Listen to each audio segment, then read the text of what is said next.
then the guy was just like, "Oh, I'm supposed to be invincible!" And you know what I did? I made him explode. Doesn't that seem a tiny bit overkill? Okay, maybe you're right, but after everything that he made me do in the classic, I needed to do that to him. I highly doubt we're ever going to get an event worse than that. Wait, a news broadcast? The last time that happened, there were rumors of a new event. Could it really be? Alright, we're rolling? Good. This just in. Rumors of a new Roblox event are coming in hard, with the sort of leaks coming in. Based on our intel sources, we've determined that this event will be called The Games, with each participating game having 8 total badges. The goal of this event is to compete for one of 5 teams, each led by 3 star creators. With the amount of games that are confirmed, this is surely going to be the largest one yet.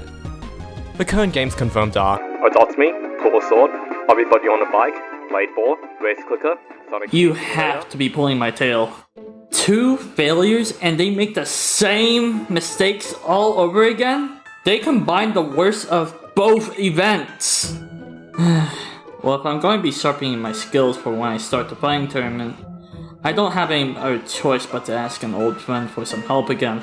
Problem is, I don't exactly think they're within the area anymore. I'm going to have to track them down. Oh, that wasn't hard at all. Wait, what is this place? Star, we don't have to do this again, right? Well, I mean, if we don't tell anyone, then maybe... Oh, I'm sorry, you could just, do that now? Hey, Starism. Who's the new robot friend you got there? Oh, come on, don't act like you don't remember. Yeah.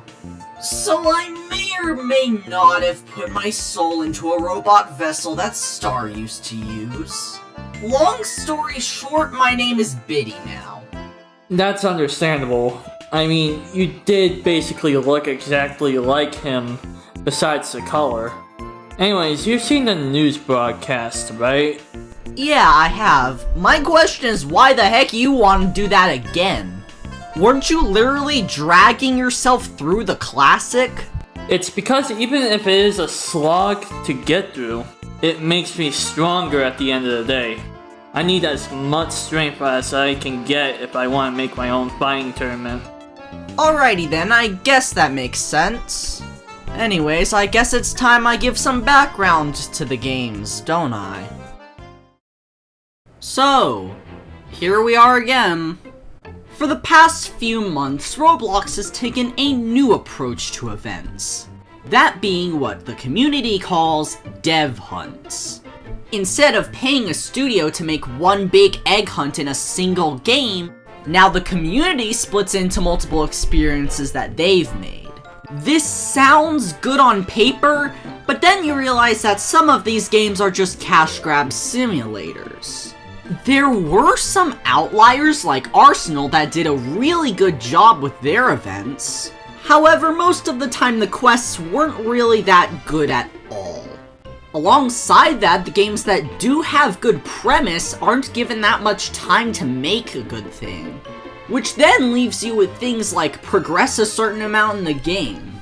However, I had the hope that Roblox would learn from their mistakes in their first 2 events in this style and make something even better than before.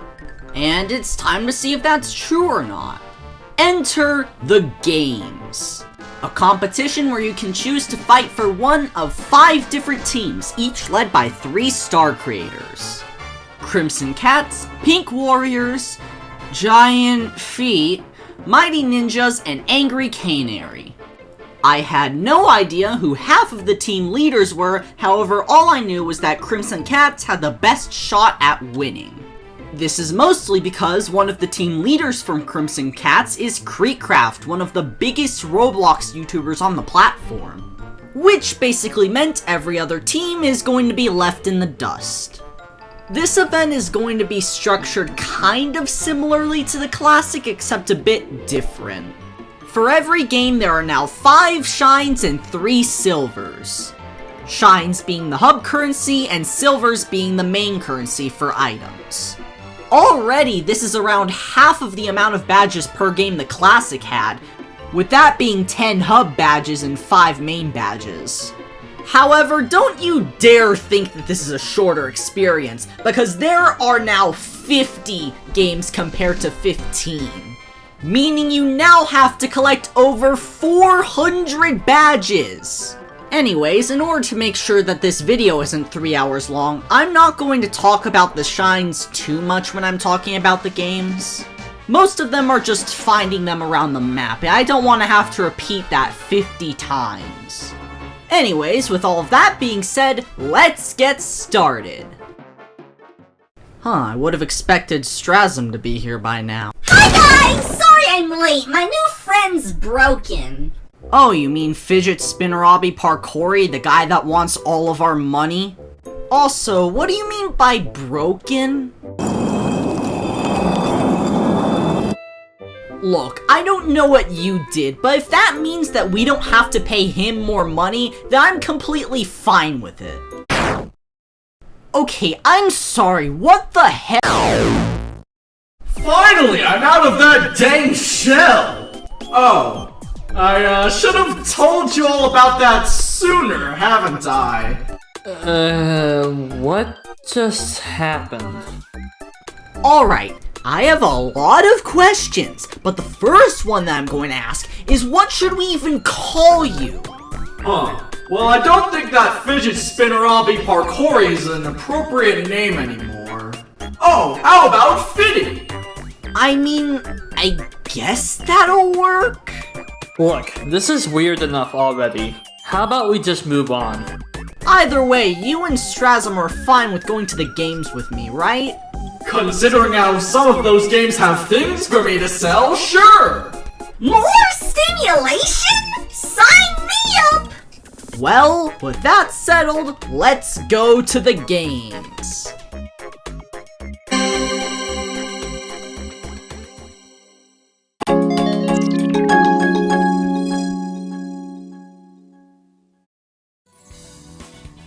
Well, here it is, the main hub world for our little adventure. Now, in the Classic, they had a large retro-themed hub with tons of areas and secrets to explore, along with really fitting the theme of retro Roblox. What does this have? Barely anything. Yikes. I mean, while it does look good, I didn't really think they could outclass the hub from the Classic in a million years. It just doesn't have the interactivity that the Classic had. Like being able to use rocket launchers to send people flying into the portals. That was always fun. Wait a moment, there are quests that only turn on after a certain amount of time. Wouldn't that reset the time leaderboard for people who have the same score? Exactly. Alongside that, the hub quests themselves aren't really the greatest. Especially considering how all of the areas look mostly the same compared to the vast landscape the Classic had. I agree. In my opinion, this just seems a bit lackluster, which is why I'm giving this a 5 out of 10. While the quests themselves are creative, the environment just seems a bit bland. I'm also giving this a 5. I really didn't like the scavenger hunt because it's linear, with you need to have to find each one before moving on to the next. Hopefully this mediocre score won't set a precedent for the other games, right? Now, longtime viewers of my channel will know that I used to play Plates of Fate a lot. So, with this game being similar in nature, this should be a high score from me, right? That would be the case if this silver quest did not rely solely on RNG. The shines were creative, with some of them having you do a themed obby in order to get them. However, it just seemed a bit too hard for, like, really little kids to do, but it was fine for me. The actual silvers, however, were a little bit harder. They're non-linear, so thankfully you don't need to do them in order, but the quests are as follows. You need to survive around on the islands map, which basically means it's a team deathmatch mode where everyone else on the other team needs to die and you need to survive. Survive the Epic Duck, which has a 40% chance of spawning per round, and survive a Flash Flood, which is a 60% chance per round. Unfortunately, this means you can get a very bad unlucky streak of rounds where you never get the event that you need. This took an hour for me to do fully. And considering how rounds just take so long and you're not even guaranteed to get one of the events that you need because you could just like die, all results in me giving this game a 3 out of 10. I would like it a lot more if maybe both events were guaranteed in the same round. I could understand the island being on a rotation, but the other ones just felt too luck-based. Now, I wasn't expecting too much from Ultimate Futbol, because their quest in the hunt was literally just going into a server right as a quarter was ending. However, thankfully, this was better than that. But just because it's better doesn't mean it's good. This has a Battle Pass styled system where you can get double score with 50 Robux. Absolutely incredible. Wait, but how is this bad if you just play minigames? Well, you see, Biddy. There's only one minigame that's suitable for grinding, and that's the one where you have to tackle the yellow ball carriers. You have to do it in like 20 seconds in order to get the maximum score, and it gets pretty annoying when the red ones push you out of the way. That itself isn't really that bad, but then you realize there are a limited number of spots and everyone in the server wants to try it. So you basically just have to steal a station from another person or have yours stolen? Exactly, and there are no private servers. If the minigames were more balanced, I would have ranked it higher, but I'm giving this a 4 out of 10. The fact that there can be lines for the only good minigame is just kinda bad in my opinion. Now, in case you haven't noticed, I'm not exactly new to Bee Swarm Simulator, while this quest was meant for people who are. Meaning I can't exactly give the most accurate rating due to me not being in this game's demographic for its games quest. But I'll still rank it based on my personal experience. This is a fun, albeit short, minigame for Bee Swarm Simulator. The developer on it said that it was mainly a test for an upcoming big Bee Swarm Simulator feature, so this is basically a demo for it. And for what it's worth, this is actually pretty fun. The side missions like collecting 200 pollen were trivial for people at my level. However, the golf itself was nice. Not exactly the greatest thing ever, and it was a bit short. But for what it's worth, I'm giving this a 5 out of 10. Now, me saying it's a 5 generally doesn't sound too good on paper, but as you'll see later, this is pretty high of a score. Now, considering how bad the quest was in the classic for Adopt Me... Adopt me? No, Starism, there is no trading or raising a pet this time. Can I have your flying bee, please? No, I need it to find the shines. Oh, come on! I'll just give it back in 20 years! No. Anyways, surprisingly, this was a lot better than I initially expected going in, considering how its quest for the classic was literally just raise a pet. Instead, there are now 3 minigames you need to do. The first one is a timing-based minigame where you need to throw a rock twice, the second one being a targeting minigame with a trampoline, and the third one being a tennis-based minigame. This immediately is leagues better than what they did for the classic. And while having to do it 3 to 4 times is a bit repetitive, it's pretty good compared to the other games that are in this event. 5 out of 10, I surprisingly kinda liked this one. In the future, I hope they do stuff like this. Oh my god, the shines for this one suck so badly. Before we get to that though, we need to talk about the silvers. You have to make 10 hockey goals, 10 basketball scores, and placing top 5 in any map. But Star, this is a golf game! How do you get basketball scores and hockey goals? Well, that's because those two are in their own separate game modes. Meaning you have to server hop multiple times in order to play around with one of those enabled. And half the time, the server browser doesn't even work properly. Top 5 isn't too bad if you know what you're doing, but it's still pretty hard if you're in a big server.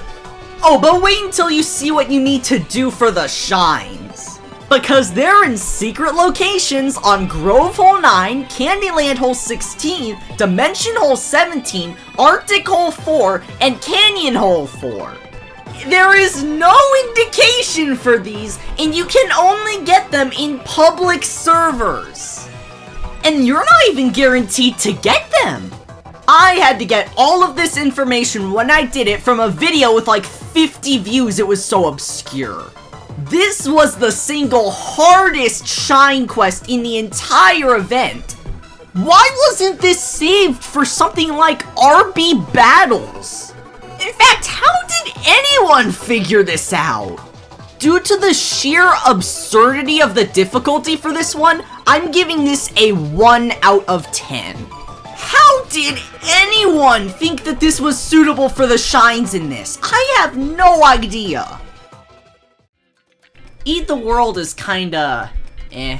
The game itself has a unique premise, with nearly everything in the game being able to be either thrown or eaten, but most of the quests for the silvers just feel too grindy for me, besides the one where you do a race. To me, this game is a bit strange. It feels and plays like a simulator, but is different enough to not be considered slop.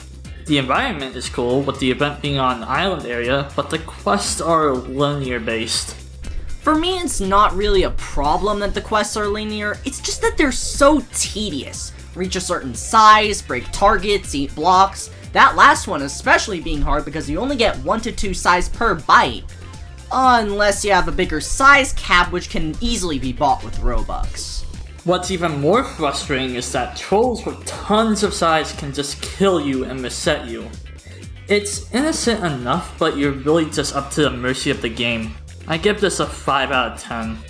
I just don't think the game was fun. Sure, the shines being in breakable areas was kinda creative, but the grindy aspect is making me give this a 4 out of 10. Maybe if the quests were as creative as the race, I would have seen this as better.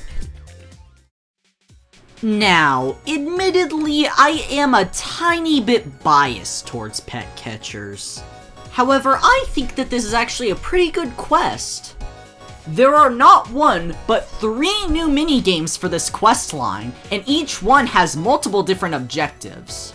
The first one is needing to get done a goalie-based minigame, which kind of reminds me of Osu. The second one is kind of an auto racer with you needing to avoid obstacles and to hit the boost pads. And the third one is a tile painter minigame. These minigames admittedly are a bit basic, but they get the job done. With the first 2 quests, you only need to do the minigames around 1 to 2 times per difficulty, usually 1. However, with the tile painter minigame, you may have to do it like 5 or so times, because you need to get a certain amount of tiles painted. This, in my opinion, was the lowest point of this quest, but at the same time it was mostly good enough. Basic, but it was quite nice. Especially considering the rewards were super good in the context of the game. I give Pet Catchers a 5 out of 10. An actually really surprising score from the simulator genre. Hopefully other simulator games have this level of quality for their quests, right? Now, I highly expected for Blade Ball to do the exact same thing that they did in the classic, however, I was pleasantly surprised, kinda. Star, didn't they reuse the Battle Pass system for this one? Well, if you're a hardcore Blade Ball player who wants all the cosmetics, then yeah. But in terms of the games, all you need to do is 3 different quests in order. Eliminate 5 players, win once on the summer event map, and defeat the boss. Hang on, we don't need all of the shines for the silvers? Technically yes, but that doesn't really matter. Okay, but we don't need to find the shines on different maps, right? Yeah, we do. But thankfully it's only 5 this time. For me, I just waited in a server with like 1 other person until we got the maps, so it was like fine for me, but I can imagine that it was pretty bad for other people. The boss itself, though, is actually super well crafted, with there being a cutscene for entering, there being a cutscene for losing, and there being a cutscene for winning, alongside the boss being actually super well modeled. I know it's meant to be done with multiple people, but if you're going solo, then all you really need to do is just hit the ball faster and faster until the boss just dies. If the shines weren't so tedious, I would have ranked this higher, but I'm giving this a 4 out of 10. I really liked the boss, and I think that Blade Ball is heading towards the right direction for these events. Watermelon Go's inclusion was pretty surprising considering how I literally just talked about this game. However, for a game that's GUI based, they actually got really creative with this one. Instead of you walking around a map, you now find the shines in the GUIs themselves. They actually got really creative with some of them. As for the actual quests, it's mainly just playing Suika game, doing things like merging 25 fruits, getting a certain high score, or merging a certain amount of fruits in a single game. The final quest was apparently nerfed in between the time that the event started and the time I played it. It used to be you having to win 2 matches with one of them needing a watermelon to win. However, when I played it, you only needed to win a match. Despite forfeiting not counting, I managed to win a match first try. While the quests themselves were simple, they really couldn't have done much else in terms of Suika game, so I give this a 4 out of 10. I really did like the custom sports art that they did for it though. My heart sank when I saw that they were bringing back Obby but you're on a bike, because the quest that they had in the hunt was abysmal. Fortunately, it wasn't as bad, but it's still not really that good. Say, could I interest you in a VIP bike and a gravity coil? Actually, I already bought those from the hunt. Well, what about our new Season 7 bikes? Or you could favorite the game. We will ask you this every time you join a new server. No thanks, but considering how I already bought your stuff in the past, that means I'll have an easier time with these quests, right? If you're fine with increased speed on precise platforming, then sure! So that's a no. Great. To get the silvers, you either need to place top 3 in a race or finish 3 races, beat World 1 and the Event World time trials, and finishing the Event World itself. The Event World itself was decent. It matched up with the theme, however the obstacles themselves, like half of them weren't even focused on the game's theme. It was just like generic Obby but you're on a bike obstacles, but there were some games themed obstacles. What did suck though was that one of the quests, particularly the time trial one, was actually bugged. Because the first time I did the last time trial, it just didn't work. The race world was literally just Bike of Hell. That was decent, but it was basically an entirely different game in and of itself. Either way, I give this one a 3 out of 10. At least they didn't make it drag on for 45 minutes like their quest in the hunt.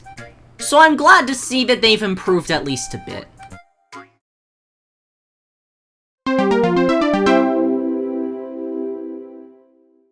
So generally for a break time I just show a random video I have, but I didn't really bring any with me.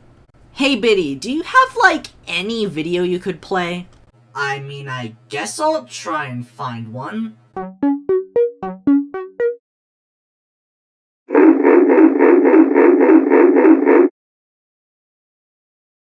That's it? That's all you could come up with? Oh, come on, you're making me pick from the worst mixed bag. I mean, to be fair, that does kind of sum up this.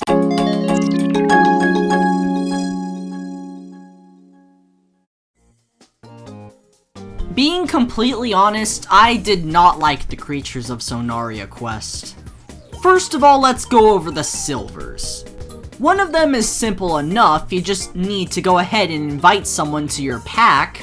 You can easily have a friend or an alt do it. Worst case scenario, you can just get someone random in your server to do it. From there, you just need to get to the arena, where your second silver starts. From there, you have to go through a nightmare if you're in a public server. Kill 3 players in the arena. Thankfully, if you die in the arena, it isn't actually a true death in this game. But some of the people are extremely overpowered and can just basically two-shot you. And then if you try to flee the arena, the same dude can just fly out of the arena and then just obliterate you, actually killing you. And even if you do get a friend to help you, who's to say some dude just won't swoop in and steal your kill?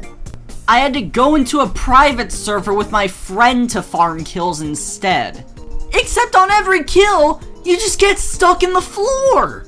And after that, guess what? You have to collect all of the shines for the last silver. Now, that wouldn't be too bad if there was literally any indication of where the shines were whatsoever.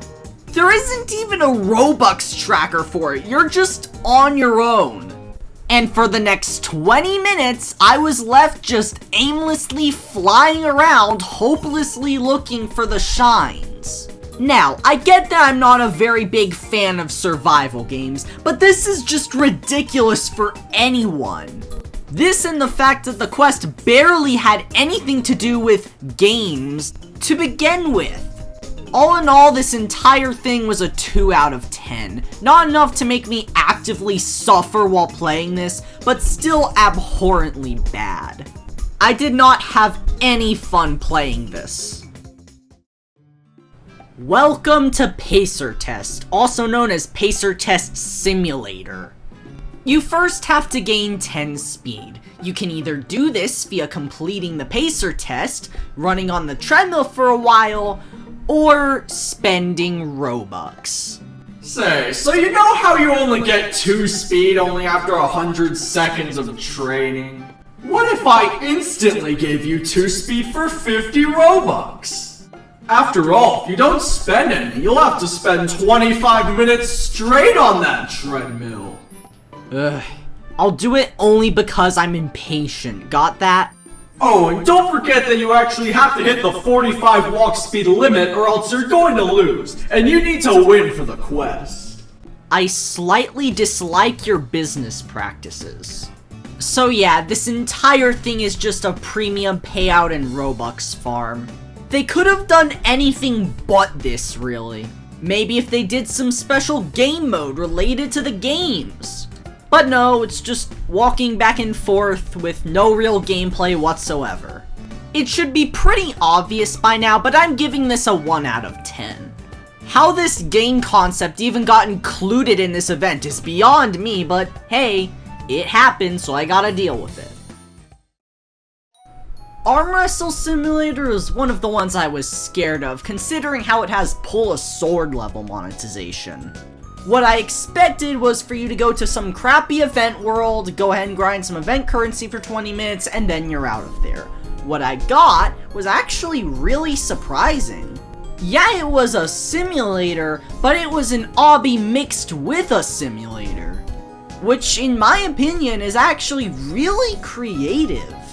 However, it wasn't all perfect. There were lots of grindy sections. That and this obnoxiously long push box puzzle. The footage here is at 20 times speed. This shouldn't have taken more than like 1 to 2 minutes. I'm not sure if this was just a genuine oversight or a premium payout farm. Besides a fetch quest and a simple lobby, that's really it besides the grinding section. This was actually kinda good for a pull a sword clone, but it's not really that good with the grinding sections either. I give this game a 4 out of 10 with its quest. If this game gets into the next event, I highly suggest to prioritize the creative sections more. And also maybe make the puzzles less long. It was kinda good though. Welcome to Tongue Battles, probably the most disturbing game in the event. Ooh, I always loved Tongue Battles for its graphics. Really? Does the realistic tongue not seem disturbing to you? Actually, I was talking about the volcano lavascape. Ah.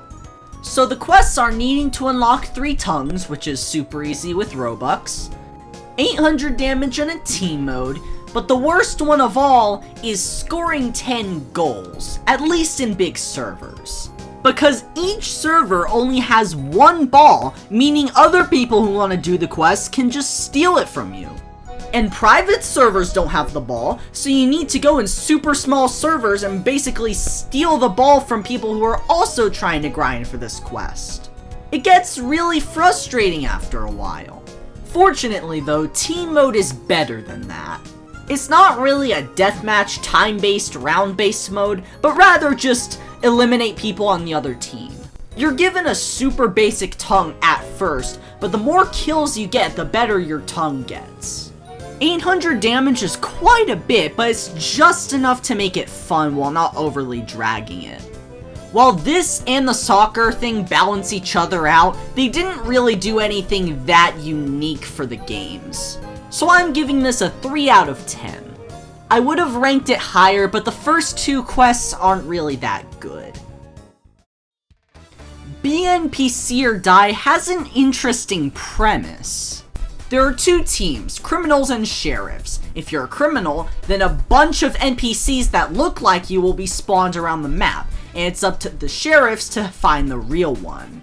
Of course, to spice things up, the criminals also have to do tasks or risk getting exposed. Now, this sounds like it would be really fun for the games, except the quest execution isn't really that good.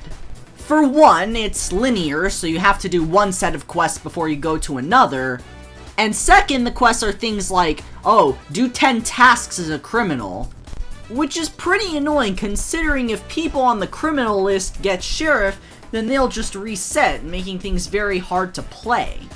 And if you get a team that doesn't match up with your quest, it's basically pointless to continue playing. Oh yeah, and these can only be done in public servers. Alongside that, the shines randomly spawn in the lobby, but only during the intermission. If you died and are stuck in the lobby, then you basically have nothing to do. They did make a summer map, which, after investigating, turned out to be a remake of a map from a similar game called Dingus, but it's still a new map. I did like the final quest, which was a race to the top of the lighthouse. If things like this were in the other 2 quests, I would have liked this a lot more.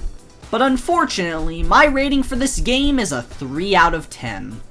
It just seemed a bit monotonous for me, especially considering how everything was linear.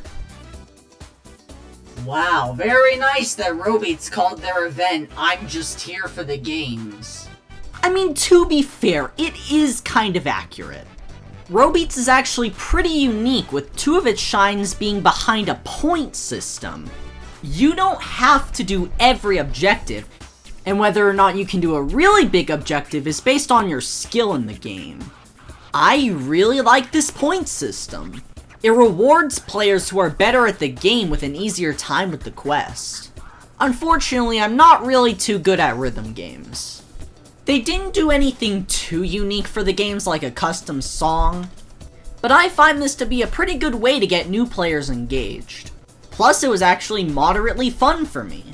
I don't really have that much else to say due to everything else just being normal RoBeats gameplay, so I'm going to give this a 4 out of 10.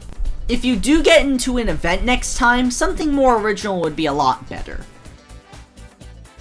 I had no idea this game was still getting updated. I played it a lot back in the day, but I was just unaware that it was still active. The first quest for the silver had you play this like Mario Party-esque minigame, except it obviously wasn't really that hard, you know, because of kids. The second one had you kill ginormous trouts for their tails. I have no idea how hard this was for a new player considering how I already had decent enough equipment, but the tails for me were moderately easy. The final quest was a race. Now this was pretty cool, however it just dragged on. A race should not take like 7 minutes in this context. The only factors that changed up the game were boost pads and twigs.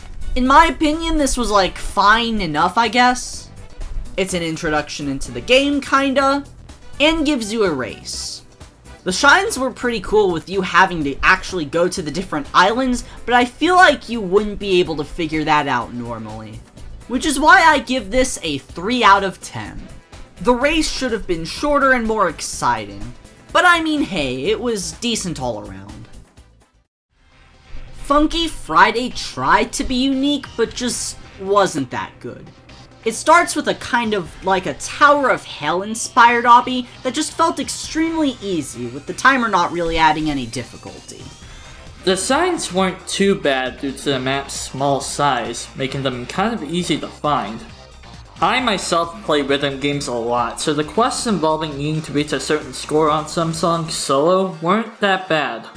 Yeah, I mean, at least you didn't need to go up against other players. Wait, what do you mean the third quest does? This was the one quest that I didn't like. All the players can just reset or leave if they're losing, which makes it not count, and you actually have to win for this quest, meaning you could only have to go up against really good players. You can't just get an all either because you both need to reach a certain score. I did find it funny how there was a versus Matt song in the list though. I'm giving this a 6 out of 10. I just don't see this as beginner friendly, so I'm giving it a 2 out of 10 for that, and just needing to do a bunch of pre-made songs. Sure, you can just get a friend to reach a certain score for you, but good luck doing this yourself. Hang on a moment, what do you mean they brought back Pull a Sword? Oh no, does this mean we're going to do the exact same thing we did in the hunt? Well, actually, no. The quest for Pull a Sword was actually very surprising. Instead of it being just an auto-clicker simulator in a box, it's actually kinda fleshed out with cutscenes. Now I have decent equipment for Pull a Sword because of the hunt, so I'm not sure how good the grinding experience is, but I'm just gonna say my own opinions on it. First off, the fact that this has an obby for a simulator is actually pretty cool. It reminds me of the likes of Speedrun 4. Obviously not as quality, but immediately it's leagues better than what they did for the hunt. The main thing you need to do is defeat David Bazooki himself. Wow, okay. Except for some reason, he's imbued with the power of 1x1x1x1? I have no idea how that works, but okay. I do think that the defeat cutscenes are actually really cool for a simulator. After defeating his final form, we get the second silver. One of the shines is in the third world, in which I have no idea how bad it is to get there, but I just don't really know. I assume it's not that bad once you've gotten all the silvers. Next up, you need to pull 10 unique swords. I do think that this is a cheap way to force players into World 2, but again, I don't really know how bad that is. I can't believe I'm saying this, but I'm giving Pull a Sword a 4 out of 10. Obviously it was still a simulator, but hey, this was pretty good for one. Definitely surprising coming out of Pull a Sword of all games. Starism. It's time to train. Hang on a minute, what? Welcome to Untitled Boxing Game, a fighting game that makes needing to know its mechanics essential. Admittedly, I am a little biased towards fighting games, but this was genuinely fun for me. I even got started to know how to punch for once. The fact that it made unique characters with their fighting styles match their personality is great, especially considering the twist at the end. This was extremely hard though, taking me an entire hour including training. The second fight, Wildcard, was relentless. It made me spend Robux for a better style. There is a pity system though. If you lose enough times, the game gets easier. It still is a nightmare for beginners though, especially since the final fight, Ringus, is so hard that you only need to knock him down once instead of 3 times. I myself managed to get 3 knockdowns and I got a cool aura to show off for it. This is a 9 out of 10 for me. I love this game to bits. Unfortunately, I didn't have as good of a time with this. The fact this is so aggressive to beginners makes this hell for 6-year-old kids on their iPads. While I loved the world building and mechanics, this was just too hard for me to give it more than a 5 out of 10. If it was easier, I would have given it a much higher score. And here we are! We did 20 games out of 50. All of that, and we're not even halfway done? I know that we're given a lot more time, but how are we ever supposed to finish this? Well, I mean, think about it. We're 40% of the way there already. Plus, we've been given the MVP status, so we must be doing a lot of things better than everyone else. I mean, you do have a point. If we've done enough so far to be considered MVPs, then we might as well aim for some of the greats. Imagine the reputation and skill we'll gain. It'll help us all out in the long run. I'll be able to afford 5 iPads to watch YouTube Shorts at once! My sales will surely skyrocket with this status. To be fair, you look like you're really good at selling things already. Well, there we have it, everyone. Let's keep going. The best is sure to come.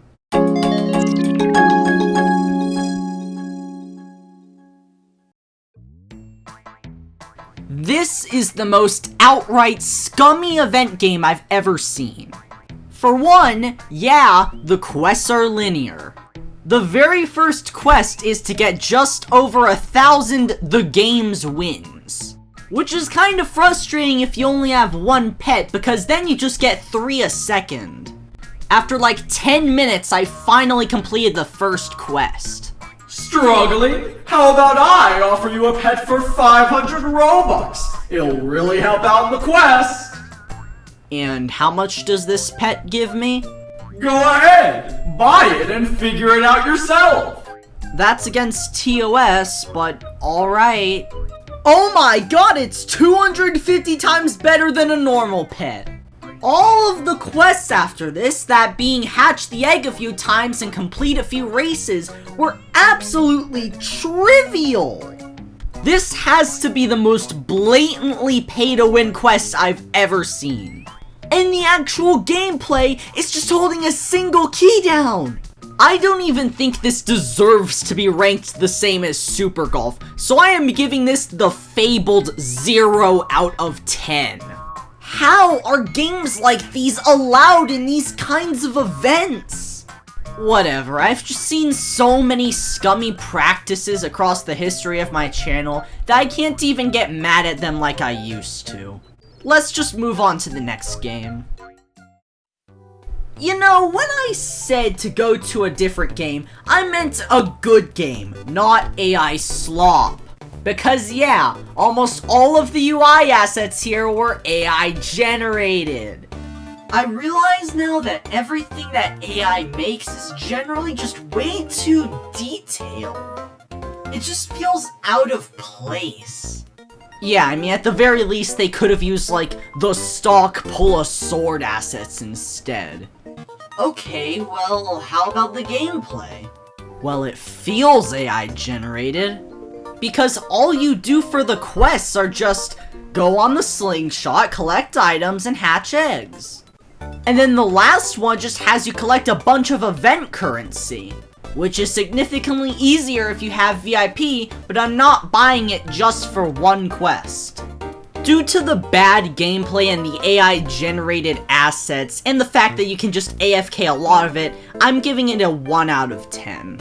I would have given it a 2 if it weren't for the AI stuff, but this is just lazy. Surprisingly, I spent the majority of my time here playing the normal game, because apparently one of the shines is in the second area. This immediately is a horrible way to structure your shines. I do not want to play the game for 30 minutes just to get one collectible. The silvers have you do 5 deadlift matches, 5 boxing matches, and 3 track matches. However, they do something interesting. For all 3 of those, you can skip having to do it multiple times if you just win. This is actually a very creative way of doing things. It skips the tediosity if you're just skilled at the game. The running minigame was mixing hitting spacebar at the right time and spamming Q and E, which was pretty cool in terms of multitasking.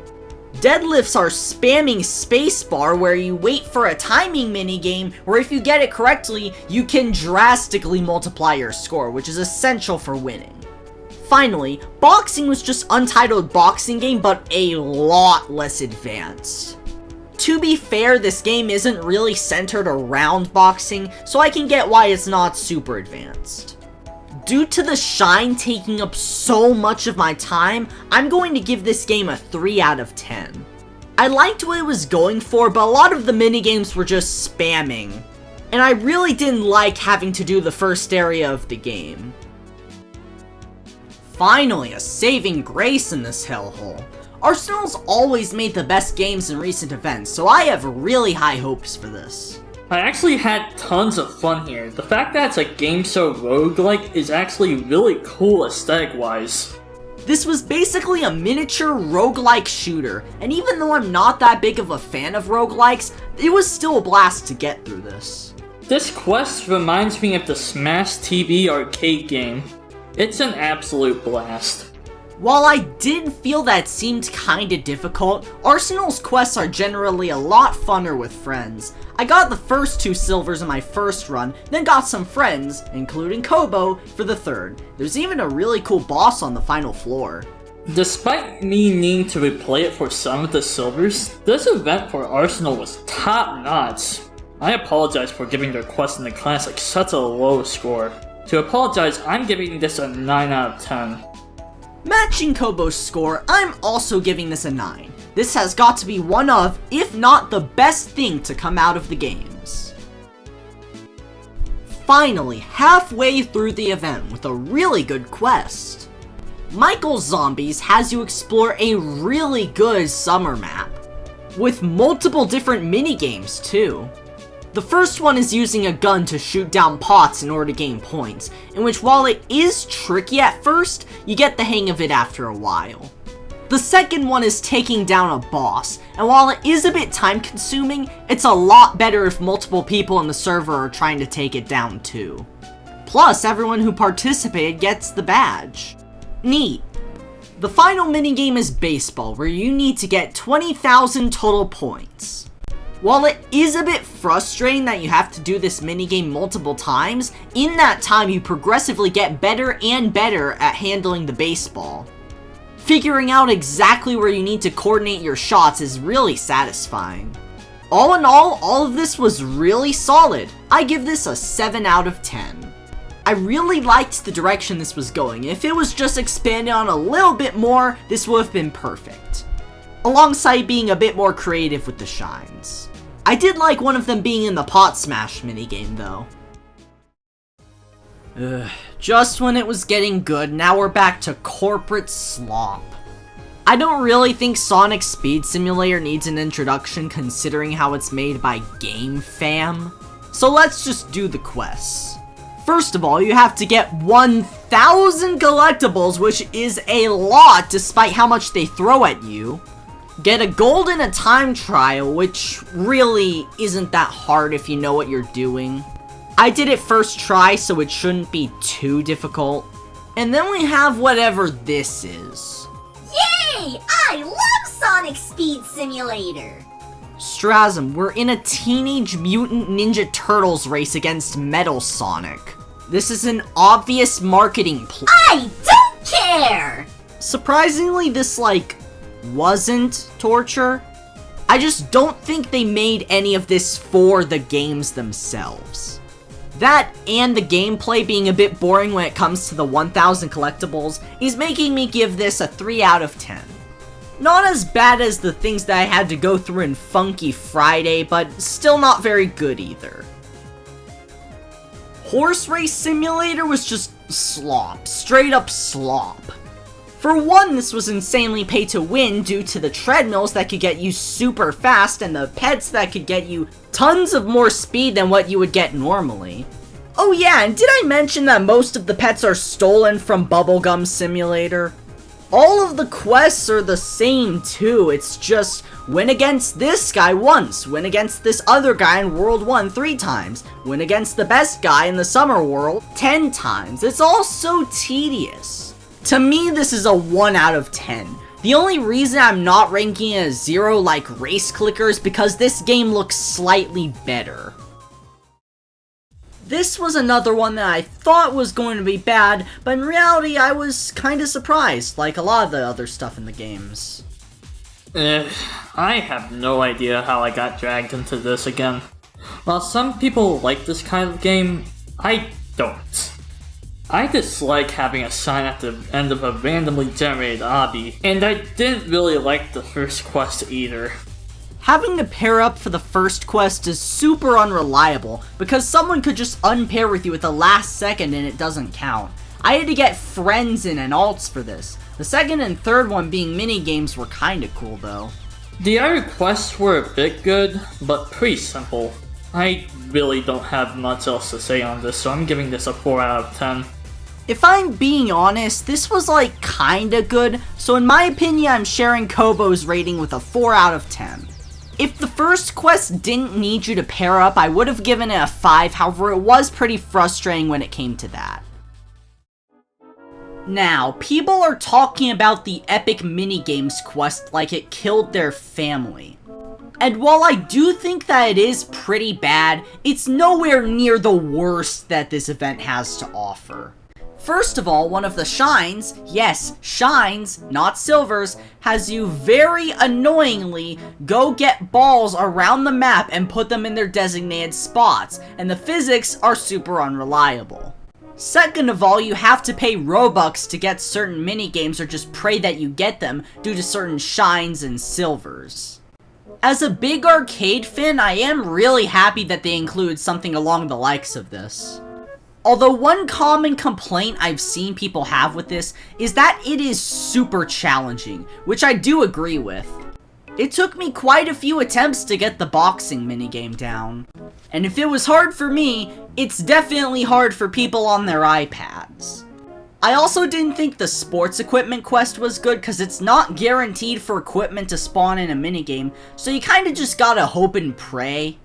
I cheesed the one where you have to win 5 sports minigames by just queuing up a bunch of dodgeball games and having my alt reset. 2 out of 10. It was pretty bad, but it wasn't the absolute worst thing to come out of this event. 2 hours. I spent 2 hours playing Boxing League because of the stupid quest that this game makes you do. Star, why were the quests so bad? Oh, you wanna know why? Well, first of all, you have to win 3 duo matches. And since this game is entirely skill-based, you have no way of guaranteeing yourself a win, and you just have to pray on your teammate being good. Oh yeah, and by the way, the arena for it has people waiting, so you need to wait your turn every time. If you're not good at the game, you're not gonna win and that's it. Unless your teammate absolutely carries you. Hang on a moment. What if I just joined the other team and did nothing? That is an incredibly scummy tactic, but unfortunately, it's the only way. Oh, but you're not done once you get done the duo matches. No, far from it. Because then you gotta win a 5-player brawl match, and there will be no alts to save you. I got incredibly lucky when doing this. Because in a glitched version of the brawl where there were only 2 players, a fan recognized me and was willing to help me out. Jaden Poge123, you are a lifesaver. Due to the amount of torment that I, and probably a lot of other people, had to go through while doing this, I'm giving it a 1 out of 10. The entire point of these quests was either learn the game or die. There was no in between. Say, Biddy, or whatever your name is, care to explain why you stole my luck? That should be obvious. My bank account. All of my sales go to benefiting myself and my partners. I bought a suit for myself simply so I can be a better salesman, not to steal your look as you claim. Yeah, and how did you buy and wear a full suit and tie in a supposed shell? I recommend to not ask questions you are not mentally equipped to handle the answer to. Understandable. Your suit is different enough anyway, so I'm not going to push it.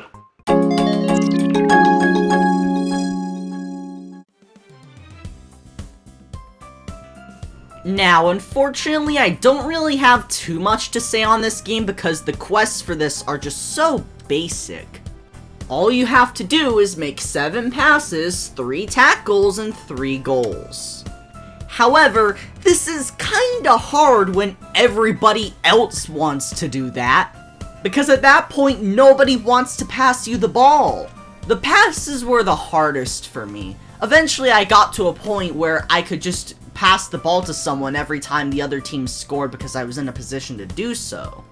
2 out of 10 for me. They didn't even try making a good quest. You could have at least made like a summer map.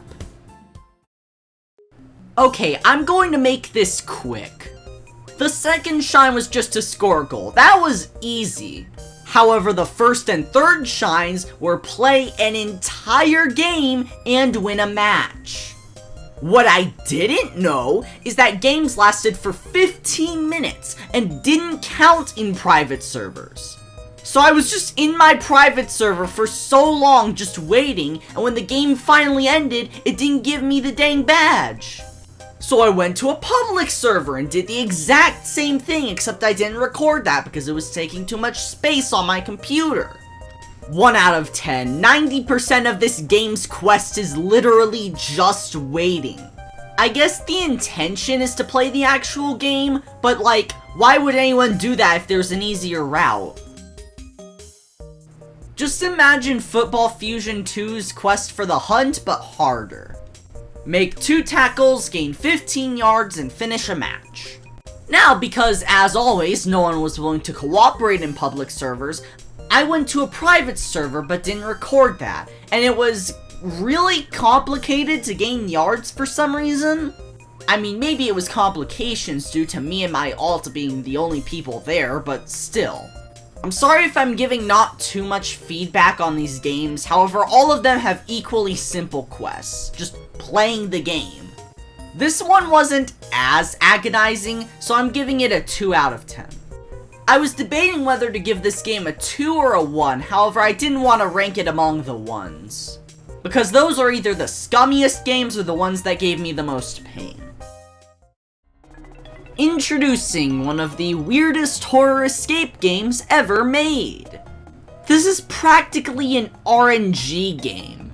So basically, a bunch of keys spawn around the map, and it's your job to open as many doors as possible. However, only one of them will lead to the actual exit.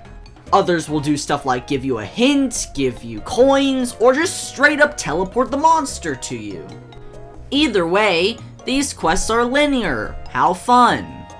Firstly, you need to escape from the monster's pursuit 5 times, which basically just means going in and out of its spotting range. Next, you need to open 10 doors and rescue your teammates 5 times. In a server where the only accounts are you and your alt, it's kinda hard to do the rescue thing, considering how the second that they kill the alt, they'll go for you next. If you're still in that aforementioned server with the alt, you can only really open 2 doors per match before the monster gets to you.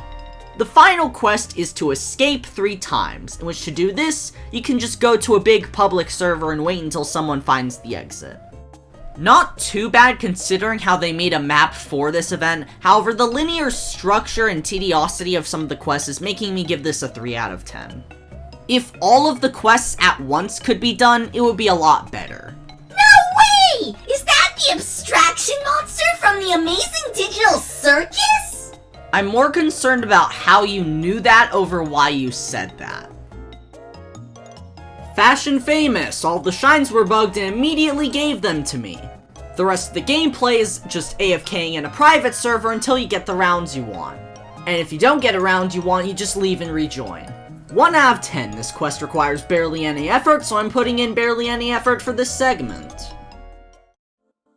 Fun fact, this game just straight up kicked me at one point for having bad Wi-Fi the first time I tried it. To me, this felt like more of a scavenger hunt rather than collecting shines. The silvers aren't that good either, but I want to talk about the shines for once. Okay, breaking canon for a moment. At this point, I was on a flight back from Japan, and I had to deal with plain Wi-Fi here. I tried looking up a guide, but video streaming was blocked on the flight. Why they allowed Roblox but not YouTube, I have no idea. Oh yeah, by the way, congratulations on hitting the hour mark. The way you get shines is by finding hidden sports items all across the map. Now, with the map being super small, you'd expect for them to be pretty easy to find, right? Well, let me ask you a question. Does this look simple to find? And there are 5 of these. Say! Fiddy, I'm out of Robux and can't get more right now. Whatever you're trying to sell me, I can't buy it. I was going to say that I had a radar for the shines. Of course you did. Wait a second. I have some leftover Robux on the account I used to make the Pet Simulator video. Would buying it on that account work?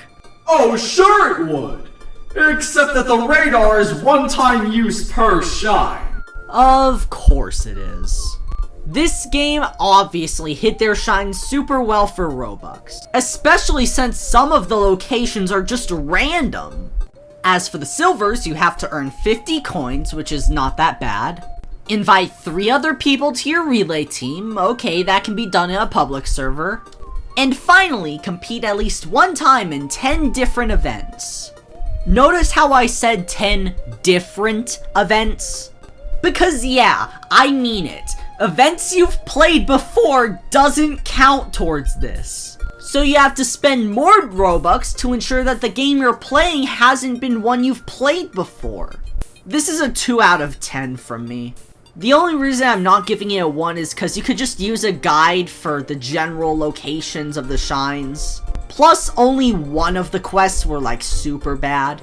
Still very bad implementation for the event.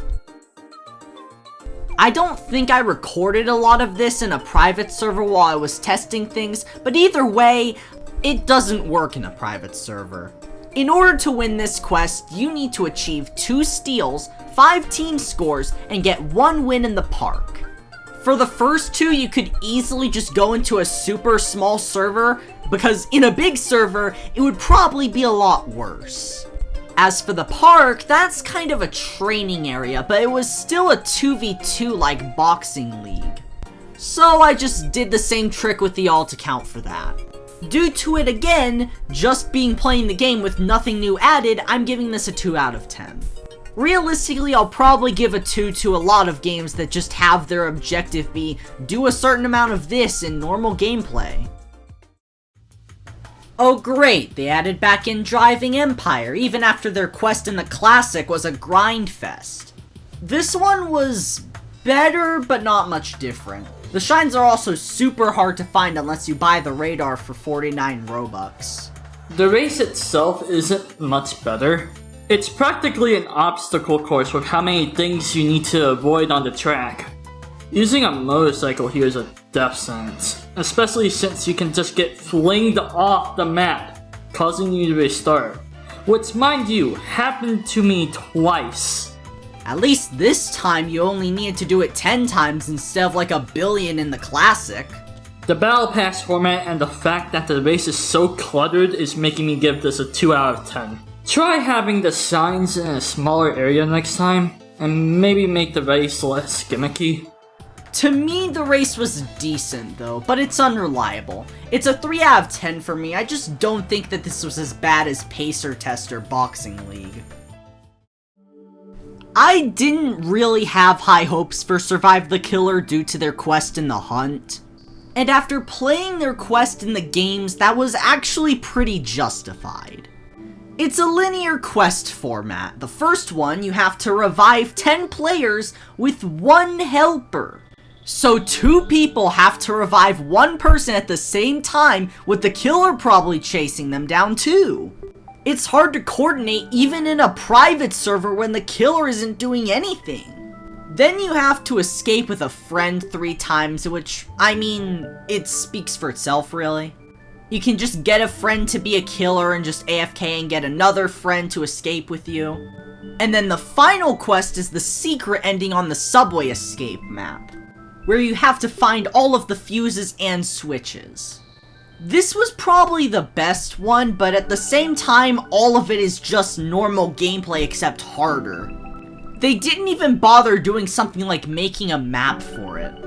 2 out of 10. If anything, this was just a lot of waiting. However, I imagine it would be a lot worse in an actual public server. I'm just glad I didn't do it in one of those. The horse life quest was decent at best. It's still just a lot of normal gameplay, but there is a surprise at the end. But first, let's go over the quests. The first one is to tame a horse, which is extremely easy if you've played the tutorial. The second one was to level up a horse, which I did pretty easily by just jumping over a few hurdles. I did get confused with feeding the horse to level it up though. And the final quest was a race, which was actually added for the event. Hang on a moment. I can't be the only one that notices that this is structured pretty closely to Fishing Simulator, right? 2 missions followed by a race. Hey, you are right, that is pretty similar to Fishing Simulator. So I might as well give it the same score, 3 out of 10. Also something worth noting, the shards were server-sided, meaning after one person picks it up, it's gone for the rest of the server. This can easily be circumvented by server hopping, but it's still annoying. After everything we've done, we've made it to the final 10 games. All of you are up for 10 more, right? Personally, I'm just amazed that we managed to get through 40 of them. Even if some were truly horrible. If we did that, we can surely do 10 more. I'm actually proud of ourselves for not wanting to go back this entire time. This is a worse event in general, though. I mean, at least we all have higher morale than we did in the classic. We had to tap out on the last game. Not this time, though. I'm seeing this through the end, no matter what it takes. That's the spirit! Let's do it! You know what they say, last-minute sales are always the greatest! Let's finish this, once and for all.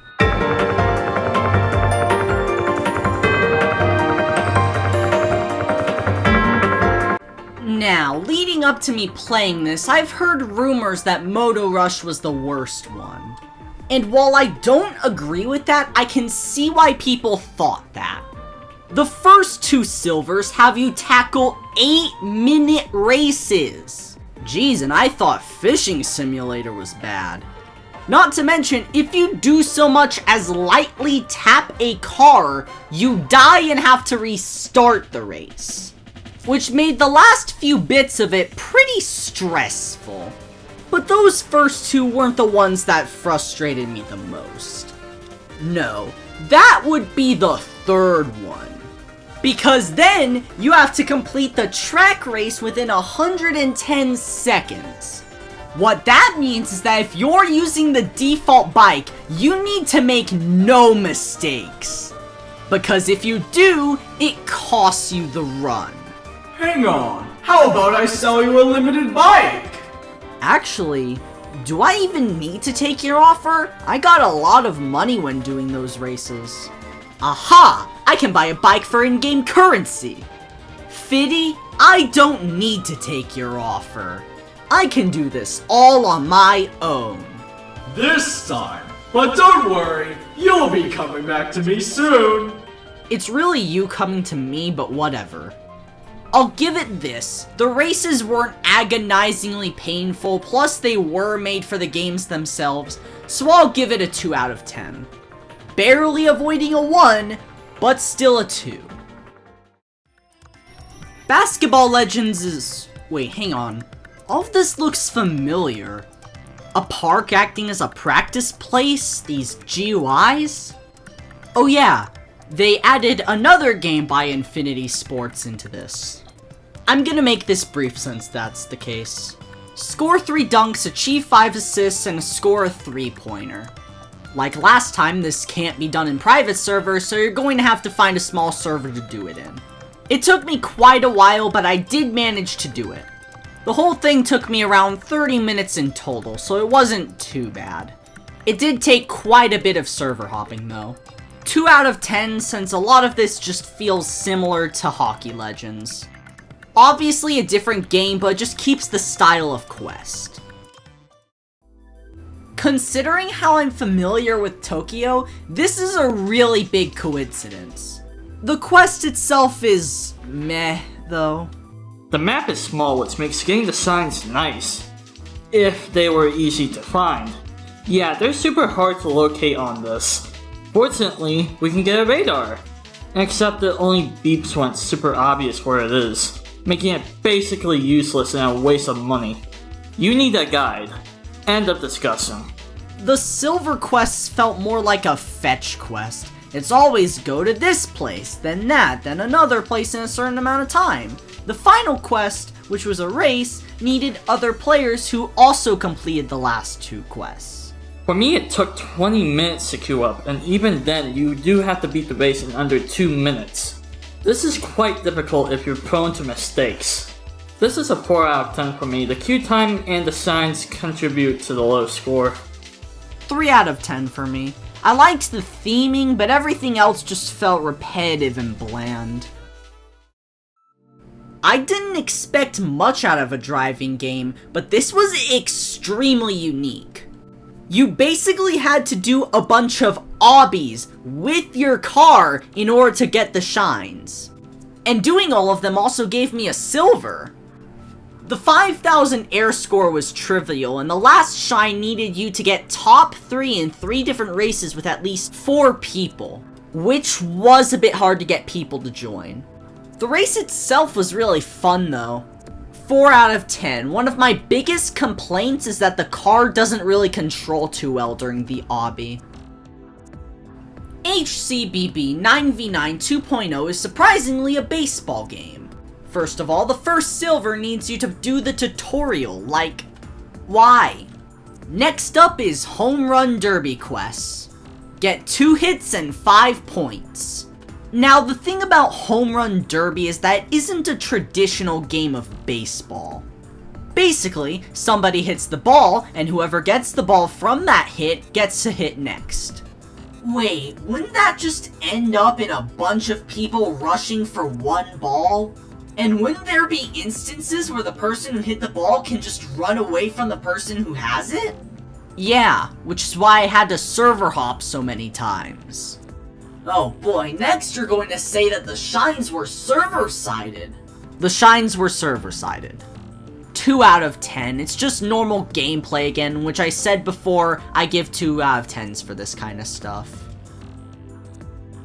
Volleyball 4.2 was just straight up horrible. For one, the shines were almost impossible to find without a guide.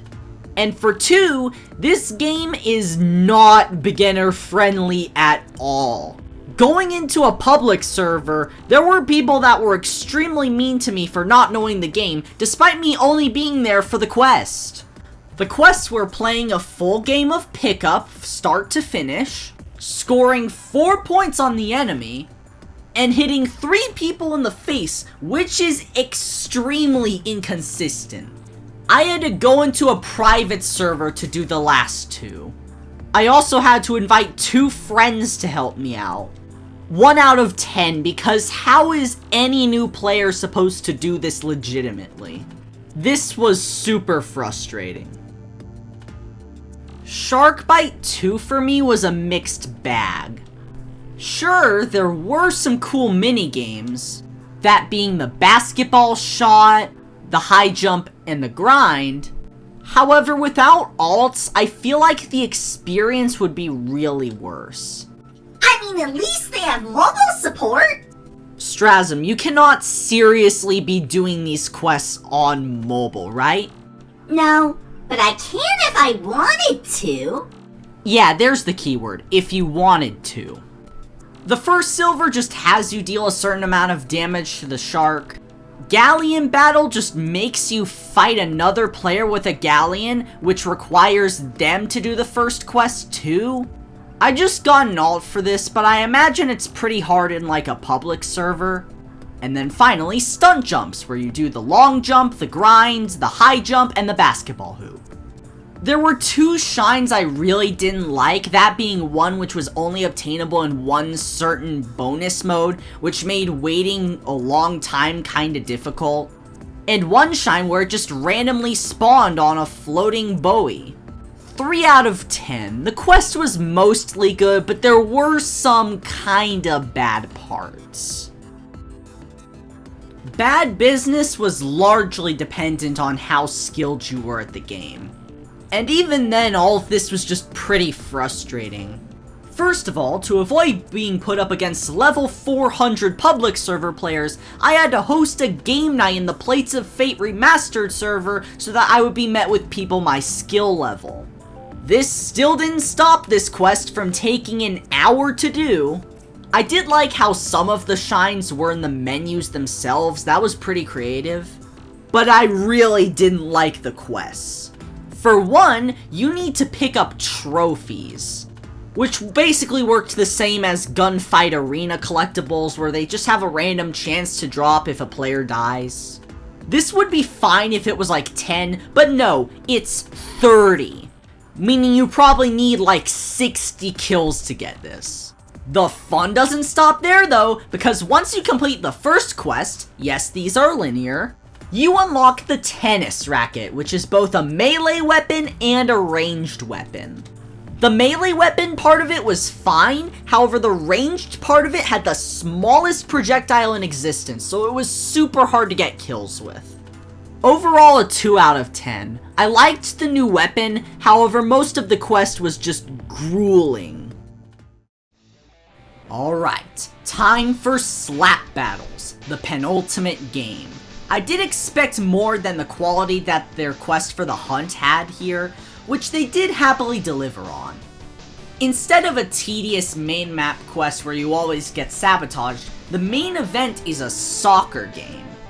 I actually like this one. The shines were kind of easy with them being on the main map, but the silvers are in the aforementioned soccer game. For me, the first quest was the hardest. I felt agony trying to score the goals, which I felt sometimes didn't count because someone hit it after me. For me, that soured the experience, but I'm still willing to give it a 6 out of 10. It was chaotic, but I think that was the point of the game. For me, this is a 5 out of 10. It's all up to the players on your team, and there are no private servers either. You could have a really good or bad time for this one. But for me, it was kind of fun, at least compared to the other games. Murderers vs. Sheriffs Duels, the final game. I figured that this would be a good one to end off on, considering how this was also the last game that I did in the hunt. However, the quest this time was a bit different. The quest looks more well crafted, but it's linear. The first quest has you do 2 group matches and win both of them consecutively. No abilities either. This felt scary, however my teammate was good enough to let us get through it. The second quest was just win a 2v2 match without dying, which was really easy to do with friends and alts. Before we get to the final quest of the games, I'd like to mention how the shines are a bit weird considering how I don't really know if they're server-sided or not. There were some points where Kobo didn't see the shine and I did, or vice versa. But they were all on different maps and we just did 1v1s to get them.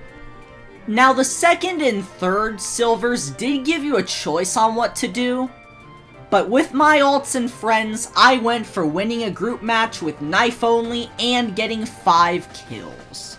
So, I went up to my alt and finally ended the games. This one's a 3 out of 10 solely because it could be really hard in actual public servers, but I liked the NPC talk. Well, we did it. We won the games. Despite everything that came along the way, we conquered it. Thank goodness it's finally over. All of that was just too overwhelming. But now that we're through with it, we can head back now. Well, hang on. Don't forget about the prizes. What the? These prizes are barely any good. We did all of that, and this is all we get for it? I mean, to be fair, did you really expect that everyone would complete every game? I mean, you're right. They didn't expect for casual players to do all of them. Maybe the real prize was the friends we made a... Let's just head home. Hey Star, you want me to teleport everyone?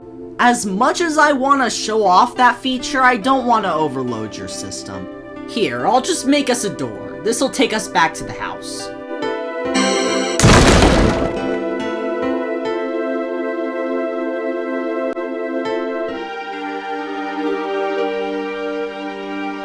Star? Why aren't you coming back in? It's about that green rock, isn't it? It's not like you have some vendetta against it, right? Just some personal matters I need to clear up. Ah. Well, whatever you mean by that, you can come back anytime. Just don't get into trouble.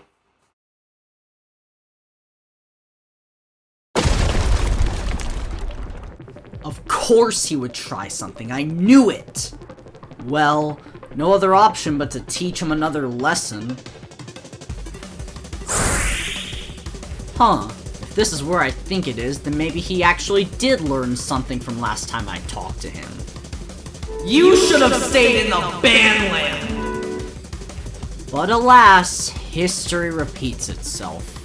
Time to take him down once more.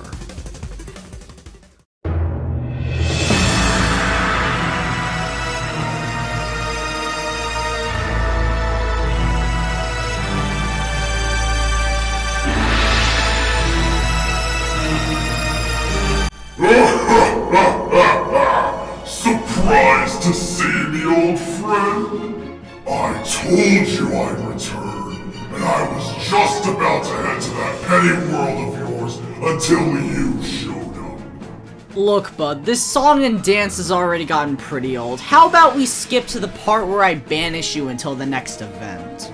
Do you really think I'm that weak? I was merely limited by the world I was in last time. Now that I am at my strongest, I will obliterate you. Take this. Bring it.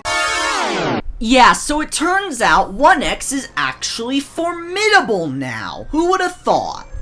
This is the final boss of the event. So I'm just gonna go over the mechanics of it. 1X has a few attacks including smashing meteors down, smashing multiple meteors down, and spawning tornadoes. The thing is, the floor is vulnerable to being destroyed. Falling into it takes like a third of your health. The way you attack him is that every so often some orbs will fly out of him. You need to touch them to send it back to him to deal damage. The big attack 1X can do is smashing his hammer into the middle of the arena, which causes a lot of the panels to just fall off. However, this also leaves him vulnerable to attacking with your weapons, although not preferred. Speaking of your weapons, they actually carry over from the classic. This was an extremely neat touch, and actually tied all of this together. The boss itself, I'm going to give a 7 out of 10. The environment, the particles, the gameplay, it all just feels high quality. Oh yeah, I have to actually kill my nemesis now. The boss takes around 8 minutes and is pretty easy if you know what you're doing. But besides that, it's time for me to finish this. How could I have been defeated by the same pathetic creature twice? No matter, this is merely a minor setback. Once I return, I will crush you. I will obliterate everything you hold dear. And I will prove to you that I am... No, you're not. I'm sorry. Could you repeat that? You just don't understand, do you? You don't get that you will never win. I'm not the strongest person in the world, far from it. I could have called any of my friends to help me take you down, but I didn't. Because you are such a joke that I don't want to spread your patheticness to them. Now, I'm not gonna hit you with any edgy bullcrap like last time, you don't deserve it. So instead, I'm going to leave you with this. Thank you for trying, and I'll see you next time.